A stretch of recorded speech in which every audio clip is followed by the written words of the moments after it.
I'm going to show you how to make a delicious McDonald's apple pie from scratch. We're going to start by making our puff pastry. 325 grams of all-purpose plain flour are going to go into our frozen bowl. Good tip is to always freeze your bowl, keeps everything nice and chilled. Following that, we're going to grate 200 grams of, again, frozen butter. Might as well freeze the two of them together, your bowl and your butter, because why not? Efficiency is key. Following that, we're going to add in our water. I've got 100 mils of ice water with half a lemon. Slowly incorporate that until your dough comes together. Lightly flour your work surface, and again just smush your pastry together until it's formed a nice big block. That's going to go into some cling film. Make sure it's all covered up, sealed nice and tight. And wow, okay.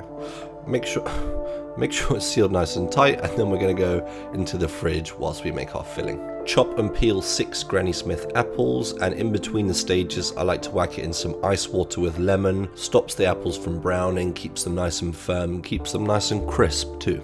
Just the way we want it. Into a pot, we're going to go in with a good knob of butter, around 40-50 grams, then a tablespoon of dried sweet cinnamon. Following that, we're going to add in our apples, and then we're going to cook that out for about 5 minutes. 100 grams of golden caster sugar go into the pot. We're going to let that caramelize and cook out for a further 5 minutes, and then I'm going to show you how to thicken this up with my super top secret magical thickening agent. Now you can see the sauce is quite liquidy, but it's right where I want it in terms of flavor. So how am I going to thicken this up? By adding 50 grams of butter, unsalted, alongside a tablespoon of corn flour or cornstarch, depending on where you're from. Now we're going to mix the two of those together with our fingers, combine it. Once it looks like the butter I showed you earlier, then we're going to add it into our sauce, and you can see how quickly it's thickened up. It takes about 15 to 20 seconds, and then you've got your perfect apple sauce. Now you can use this for any filling that you want, whether you're making a savory pie or a sweet pie. It's going to thicken up your sauce in about 15 to 20 seconds, and all you need to do is get the flavors right and leave the thickening to the corn flour. Lightly flour your workstation, and then we're going to portion up our puff pastry, pie pastry. You can just have a look at those beautiful layers. I've had mine chilling in the fridge for about an hour. You should aim to do the same. With a rolling pin, and do not forget to flour your rolling pin, otherwise it will stick. Roll out your pie pastry until it's about 1 centimeter thick.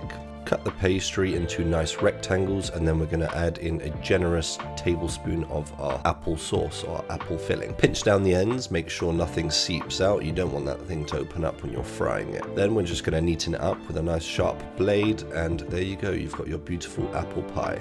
Into our fryer, I've got a hell of a lot of oil going into there, so clearly this is not the healthiest of apple pies, but listen, what apple pie is healthy? I take my oil to around 190 degrees and then drop that beautiful bad boy in there. Let it fry off for about 5 minutes until the pastry's cooked through, and then you're done. Then you have made a beautiful apple pie from scratch. Thank you so much for watching. If you enjoyed the video and are enjoying these beautiful final clips, then please like the video, subscribe, and share it with a friend. Thanks for watching.